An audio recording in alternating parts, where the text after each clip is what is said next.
I'm completely switching up the way that I save, invest, and track/budget my money in 2024. And in this video, I'm going to share with you what I was doing before and why I'm switching it up completely. So if you're new here, my name is Dallin Wardrop. This is Creating Cash Flow, and I know time is your most valuable asset, so I will try and provide as much value as possible during our short time together. If that sounds fair, I'd appreciate you hitting that like button, and let's jump into it. First, let's talk about what I'm trying to do and why I'm flipping everything upside down. The goal overall is I want to simplify everything to do with finances, and with simplicity, I'm really focusing on one thing, which is automation. How can I make the tools that I use currently start working for me? And if they can't, what tools can I use that will start automating a lot of the manual work that I've been doing when it comes to finances, especially around budgeting and tracking my spend. So let me give you a little context on how this was working previously. I would have my paycheck from my employer get routed directly to my Chase bank, at which point I would then pay my bills automatically via credit card. At the end of every single month, I would go look at all of the money I made versus all of the money I spent and make sure every single transaction was accounted for and that it was correct. Whatever money I had left over, I would push a percentage of that towards savings and just general cash savings for short-term goals, and the rest of it I would go and invest in stocks, index funds, or ETFs that I was interested in at the time. Now, if you don't have any strategy at all, this isn't a bad strategy. It's fine, and it has worked for me for the past 7 or 8 years. The real pain point with it is that it takes a long time. So at the end of every single month, I'd sit down with my spouse, or more like she would sit down with me, and we would go through every single credit card transaction, and sometimes it takes hours. And if you miss 1 month, then that just means even more work the next month to go through and make sure, one, if you bought something and returned it, they refunded you money. And not only they refunded you money, but that they refunded you the correct amount of money. And then once you go through all of your transactions with all of your credit cards and make sure everything is paid off and everything is up to date, then you have to go and decide, well, how much money am I pushing to my high yield savings account and how much money am I investing elsewhere on Robinhood or wherever. So another problem that comes out of this is not only does this take a significant amount of time, and it's very frustrating and tedious and just boring, it means that I have money sitting in a Chase bank account for over a month to pay my bills before it moves to a high yield savings account. So really I'm missing out on the opportunity to earn a higher yield by not having my paycheck just get routed directly to the high yield savings account and then having all of my expenses paid through there. So that's the first thing that I've already switched, and I've only found one problem with it. I'm using Wealthfront, and now I have my paychecks going directly to Wealthfront. So while that money is waiting to pay off credit cards and to pay off bills, it is now earning interest sooner than if I waited until the end of the month and then I put money in.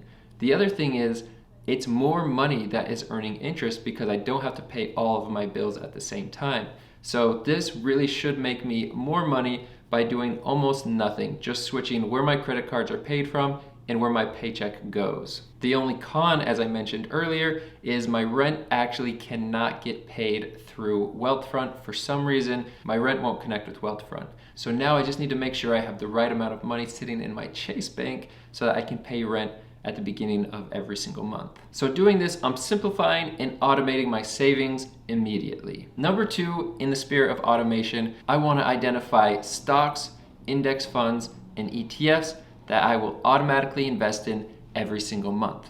Now, I already have it set up so that any dividends I earn are reinvested into the stocks, ETFs, or index funds. So that's one form of automation that sometimes I turn on and off. I have that turned on right now. So any SCHD dividend that I earn will automatically reinvest back into SCHD. But that's just the dividends. What about the money that I want to have invested every single month in my paycheck that's not going to sit in savings, but it's supposed to automatically be invested into these index funds and ETFs? Well, Robinhood has the ability to set up recurring investments. So if I come over here to QQQ, then I'm able to choose here, do I want this purchased every day, every week on Wednesday, every 2 weeks on Wednesday, or every month? You can then easily just select how much you want auto invested every month. So I can say $100, and then from there, you're able to choose which bank account you want to pull that from. This makes it super easy and makes investing almost like another bill that you're automatically going to pay every single month, no matter what. It's completely automatic and it's out of sight, out of mind. And with that, I'm expecting to really benefit from dollar cost averaging because I'll be buying into the market on a regular basis throughout the entire year. So far, I'm not sure about what the cons are with this. It just seems very simple, very easy, and I don't have to think about it. Obviously, it took a little work up front to know what I want to invest in, but after that, I can just set it and forget it. And finally, rather than waiting until the very end of the month to go through my homemade spreadsheet and track every single expense and all of the money that I earned, I'm starting to use a tool called YNAB. And this isn't a YNAB sponsorship or anything, it is a paid tool. And the part that I really like about it, which is already saving me a ton of time, is the fact that it learns and auto-assigns certain charges to certain budget amounts. For example,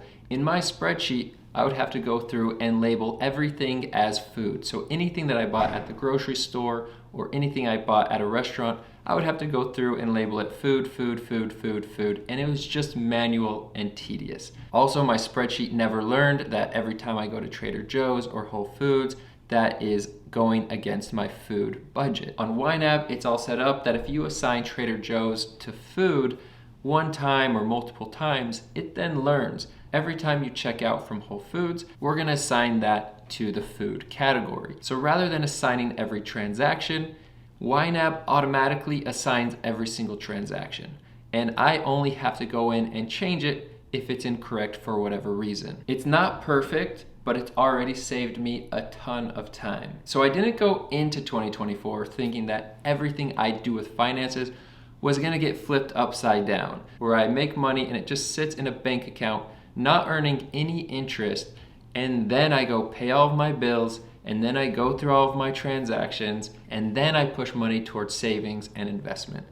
Now it's the complete opposite. The money automatically goes into a high yield savings account. From there, it's automatically invested into ETFs and stocks that I want to be invested in on a regular basis. And from there, I have a budgeting software that's automatically tracking everything that I do. That sounds a lot better. And so far it has been. But as always, this is just the start of the conversation. Go ahead and let me know in the comments down below if you have a similar process to this or if there's improvements that could be added.